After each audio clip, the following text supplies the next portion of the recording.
അസ്സലാമു എന്റെ ബഹുമാനം നിറഞ്ഞ ഉസ്താദുമാരെ, ഏറ്റവും പ്രിയപ്പെട്ട മുതാലിം സുഹൃത്തുക്കളെ, ഈ സുന്ദരമായ നിമിഷത്തിൽ നിങ്ങളുടെ മുമ്പിൽ ഞാനൊരു കൊച്ചു കഥ പറയാനാണ് ആഗ്രഹിക്കുന്നത്. എന്റെ കഥയുടെ പേര് വിസ്മയം തീർത്ത കാരുണ്യം. നിങ്ങളെല്ലാവരും ശ്രദ്ധിച്ചു കേൾക്കണേ. മക്ക നഗരം ഉജ്ജ്വലമാണ്. മനസ്സിന് കുളിരണിയുന്ന കാലച്ച. ഓരോ മണൽത്തരയും കൊതിച്ചു പോകുന്നു. ആ ഒരു പാദസ്പർശം എന്നിലായിരുന്നുവെങ്കിൽ ആ കാഴ്ച മറ്റാരുടെയുമായിരുന്നില്ല, തിരുമേനി സല്ലല്ലാഹു അലൈഹി വസല്ലമയുടേതായിരുന്നു. മരുഭൂമിയിലൂടെ നടന്നു പോകുകയായിരുന്നു തിരുമേനി. അല്പം കാടുകൾ നിറഞ്ഞ സ്ഥലത്തെത്തിയപ്പോൾ ഒരു ഏങ്ങിക്കരച്ചിലിന്റെ ശബ്ദം. തങ്ങൾ ചുറ്റും നോക്കി. അപ്പോൾ അതാ ഒരു മലവേടൻ കിടന്നുറങ്ങുന്നു. തന്റെ അരികിൽ വലയിൽ അകപ്പെട്ട ഒരു മാൻപേട. തങ്ങളെ കണ്ടതോടെ കരച്ചിലിന്റെ ശബ്ദം കൂട്ടാൻ തുടങ്ങി. കണ്ണുനീരൊലിപ്പിച്ചുകൊണ്ട് മാൻ നബിയോട് പറഞ്ഞു, നബിയെ, ഞാൻ പ്രസവിച്ചിട്ട് 3 ദിവസമേ ആയിട്ടുള്ളൂ.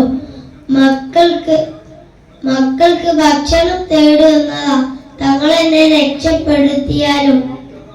ഉടനെ തന്നെ നബി തങ്ങൾ മലമേടനോട് പറഞ്ഞു, ഈ മാനിനെ അയച്ചുവിടൂ, അതതിന്റെ കുട്ടികൾക്ക് പാൽ കൊടുത്ത് തിരിച്ചു.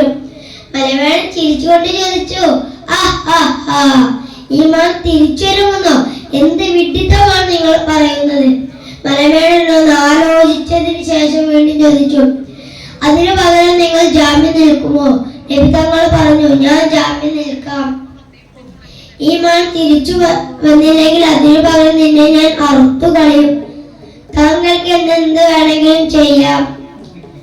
ഉടനെ തന്നെ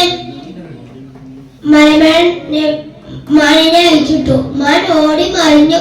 പറഞ്ഞ സമയം കഴിയാൻ നിമിഷങ്ങൾ മാത്രം ബാക്കി. മലമേടന്റെ കഠാര കുഞ്ഞാനബി തങ്ങളുടെ കൈക്കിലേക്ക് നീളുന്നു. അപ്പോൾ അതാ പൊടിപ്പടലങ്ങൾ പറത്തിയ മാൻപേട എത്തിക്കഴിഞ്ഞു. മലമേടൻ നമ്പരന്നു പോയി. ഇതെന്ത് അത്ഭുതമാ! ഉടനെ തന്നെ നബി തങ്ങളോട് മലമേടൻ ചോദിച്ചു, താങ്കൾ ആരാണ്? ഞാനാണ് പ്രവാചകൻ മുഹമ്മദ് നബി സല്ലല്ലാഹു അലൈഹി വസല്ലം. ഉടനെ തന്നെ അവൻ ഇസ്ലാം മതം സ്വീകരിക്കുകയും ആ മാനിനെ അയച്ചുവിടുകയും ചെയ്തു. എന്റെ ഈ കൊച്ചു കഥ എല്ലാവർക്കും ഇഷ്ടമായില്ലേ? എന്നാൽ എന്റെ കൊച്ചു കഥ അവസാനിപ്പിക്കുകയാണ്. അൽഹംദുലില്ലാഹി റബ്ബിൽ ആലമീൻ. അസ്സലാമു അലൈക്കും വറഹ്മത്തുള്ളാഹി വബറകാതുഹു.